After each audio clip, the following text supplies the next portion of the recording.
मैं थका हारा घर पहुंचा और कपड़े बदलकर चाय की चुस्कियों के साथ फेसबुक देखने लगा। यकायक बाहर से कुछ लोगों के दीवार फलांग कर अंदर आने की आवाज आई। घर में पहले ही चोरी का वाकया पेश आया था, इसलिए मैं दौड़ते हुए घर के सहन में पहुंचा, जहां कई लोगों को घर का घेराव करते देखा। अंधेरे के बायस उनकी पहचान करने में वक्त लग रहा था कि किसी ने पीछे से मेरे सर पर कोई भारी चीज दे मारी। मैं जमीन पर लकड़ी के लट्ठे की तरह गिर गया और मेरे सर से खून का फंवारा निकलने लगा। दो लोग मेरे नजदीक आए, पांवों से मेरे जिस्म को पलट दिया और खून से लथपथ मेरे चेहरे पर टार्च की रोशनी डालकर मेरी पहचान करने लगे। फिर एक दूसरे को देखा और लम्हे भर में मेरा खाली पेट गोलियों से भर दिया। मेरे मुंह से आग तक नहीं निकली और मेरी रूह जिस्म से अलग हो गई। कोई दर्द नहीं, कोई आह नहीं, कोई ख्वाब भी नहीं। मैं अपने मुर्दा जिस्म से निकले खून को चारों तरफ फैलते देख रहा था। वो लोग मुझे मारकर चले गए। इतने में बेगम और बच्चे मेरी लाश के पास पहुंचे। वो पड़ोसी के घर में शादी के पटाखे समझकर गोलियों की आवाजों को नजरअंदाज कर चुके थे, मगर घर के साथ ही रहने वाले मेरे ससुराल वालों की चीखें उन्हें बाहर आने पर मजबूर कर गई। फिर क्या था, कोई जोर जोर से चिल्लाने लगा, कोई बाल नोचने लगा, कोई मुर्दा जिस्म को पानी पिलाने लगा, तो कोई रिश्तेदारों को मेरे कत्ल की इतला देने लगा। बच्चे पत्थर हो गए थे, बेगम बेहोशी के आलम में थी। मैं वहीं एक तरफ सब देख रहा था। एक एक करके कुछ पड़ोसी भी आने लगे और फिर कुछ नजदीकी रिश्तेदार भी आना शुरू हुए। फिर क्या था, एक गदेले पर आंगन में ही मेरी लाश रखी गई और बाज हमदर्द मेरे हाथ बांधने लगे। मुंह और आंखें बंद करने की कोशिश होने लगी। किसी ने फेसबुक पर मेरे कत्ल की खबर डाल दी, जो फौरन वायरल हुई। मैं देख रहा था। मैं हर जानने वाले को हिलाते हिलाते मेरे कत्ल की वजह पूछने लगा, मगर किसी ने मेरी तरफ तवज्जो नहीं दी। मैं बच्चों के आंसू पूछने लगा, मगर वो मुझे महसूस ही नहीं कर रहे थे। तब जाकर ख्याल आया कि रूह को कोई नहीं देख सकता, ना महसूस कर सकता है। मैं जमा हुए लोगों में अपने दोस्तों को तलाश करने लगा, मगर कोई नजर नहीं आया। रात का वक्त था और खौफ का आलम भी। मैं जल्दी से घर के अंदर घुसा और फेसबुक चेक करने लगा। हर तरफ मेरी मौत की खबर मेरे फोटो के साथ कश कर रही थी। कुछ अफसोस लिख रहे थे, कुछ मगफिरत की दुआ कर रहे थे, कुछ तो सिर्फ लाइक के साथ RIP लिख रहे थे, कुछ फेसबुक स्माइली से ही काम चला रहे थे, कुछ ने मेरी टाइमलाइन पर मेरे नाम अफसोस और मगफिरत के पैगामात लिख छोड़े थे। व्हाट्सएप ग्रुप्स का भी यही हाल था, मगर किसी ने मेरे कत्ल पर सवाल नहीं पूछा, वजह नहीं पूछी। मैं कई दोस्तों के लिए कुछ लिखना चाहता था, मगर रूह कहाँ लिख सकती थी। मैं तो सिर्फ देख और पढ़ ही सकता था। मैं फिर वापस निकला। रिश्तेदार रात को ही दफन करने की बातें करने लगे। मौलवी साहब भी आ चुके थे और कुछ लोग उन्हें मशवरा दे रहे थे कि जल्दी से तदफीन की तैयारी कराएं, लोगों को वापस घर भी जाना है। कुछ अपनी घड़ियां देखकर इस बात का अंदाजा लगाने में मशगूल थे कि दफन कब हो सकता है और वो घर कब वापस पहुंच सकते हैं। मैं देख रहा था।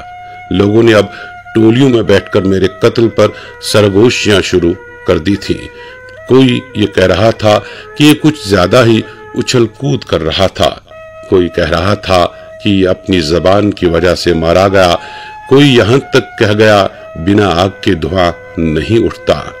एक रिश्तेदार को ये झूठ भी कहते सुना कि इसका सियासतदानों के साथ कुछ ज्यादा ही उठना बैठना था और इसको पहले ही वार्निंग दी गई थी। मैं गुस्से में उसके पास गया और चिल्लाकर बोला, मरकर भी तहमत लगा रहे हो, कुछ तो शर्म करो। यहाँ तो आधी रियासत सियासत से जुड़ी है। उनको क्यों नहीं मारा गया? मैं तो सहाफी था, मेरा काम ही तो हर तरह के लोगों से पढ़ता था, मगर वो मेरी बात कहाँ सुनता। मैं औरतों के कमरे में गया। मेरी बहनें रो रो कर अपना बुरा हाल कर चुकी थीं। माँ नीम मुर्दा हालत में एक कोने में चंद औरतों के सहारे टिकी सबसे पूछ रही थी, मेरे बेटे ने किया क्या था, क्यों मारा इससे? वो तो सबके काम आता था, सबसे हमदर्दी करता था, मदद करता था, फिर क्यों मारा? मैं सब देख रहा था। मैंने माँ से बोलने की कोशिश की, बहनों के आंसू पूछने की बड़ी कोशिश की, मगर रूह ऐसा कहाँ कर सकती थी। मैंने माँ के कदमों पर सर रखकर रोते रोते कहा, माँ मुझे खुद मालूम नहीं मुझे किसने मारा, क्यों मारा, और इन्हें मुझे मारकर क्या मिलेगा। मैं तुम्हारे सवालात का जवाब नहीं दे सकता माँ, ये लोग कहाँ से देंगे।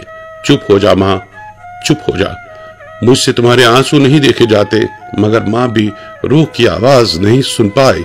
औरतों के कमरे में उसके बाद मैं रुक नहीं सका। मैं बाहर आया। मेरे कुछ दोस्त पहुंच चुके थे, वो भी जनाजे के इंतजार में थे, मगर उनकी तवज्जो ज्यादा सोशल मीडिया पर थी, जहां मेरे मुतल्लिक उनके चढ़ाए गए स्टेटस पर लोगों के कमेंट्स की भरमार थी। मेरे दफ्तर से भी दो एक नजदीकी लोग पहुंच चुके थे और वो दूसरे साथियों की फोन कॉल्स के जवाब में मशगूल थे। मैं उनके बीच खड़ा हुआ और उनकी बातें सुनने लगा। सभी को मेरी मौत पर अफसोस था। मेरे साथ आखिरी बार की मुलाकात और बातचीत को दोहराते हुए मेरे जाने पर दुख का इजहार किया जा रहा था। कोई बच्चों को मिलने वाली पेंशन और रुकूमात के बारे में जानकारी हासिल कर रहा था, तो कोई मेरी बेटियों में से एक को नौकरी मिलने के गैर मुमकिना इम्कानात पर तबसरा कर रहा था। मुझे इतने में याद आया कि मेरे जाती लॉकर में जवानी के इब्तिदाई दिनों की कुछ चीजें हैं, कुछ खतूत हैं, कुछ तस्वीरें हैं जो बाद अज़ मर्ग अब रुसवाई की वजह बन सकते हैं। मैं जल्दी जल्दी घर के अंदर गया। कमरे में ताला होने के बावजूद मैं बीच दरवाजे से अंदर दाखिल हुआ। संदूक चखोला, सब चीजें उसी में थी। उन्हें वहां से निकालकर कहीं दूर छुपाना चाहता था, मगर मैं किसी चीज को भी हाथ में नहीं उठा पाया। अफू खुदाया, ये क्या? मैं अपनी रुसवाई का ये सामान भी नहीं छुपा सकता। अगर ये बच्चों के हाथ लग गया तो उनकी नजरों में मेरी इज्जत ही खत्म हो जाएगी। बेगम देखेगी तो वो भी मेरे बारे में क्या सोचेगी। मैंने आसमान की तरफ नजरें उठाकर बोला, अल्लाह मेरी इज्जत का सवाल है, इतनी इनायत कर कि मैं अपने सब ऐब छुपा सकूं। मगर वहां से कोई जवाब नहीं आया। मैं मायूसी के आलम में कमरे से बाहर आया। घर में कुछ पुलिस वाले उन लोगों के बयान दर्ज कर रहे थे जिनसे मेरी महीनों से मुलाकात ही नहीं थी। वो भी कागजी कार्रवाई पूरा करके वहां से जाना चाहते थे, उनकी अपनी मजबूरी। मेरे भाई भी वहीं थे, खामोश और सहमे हुए। वो आखिरी रसूमात और फातिहा पर आने वाले खर्चे और उन पर मेरी फैमिली के पड़ने वाले मुमकिन बोझ और मुमकिन जिम्मेदारियों के ख्यालात में गुम थे।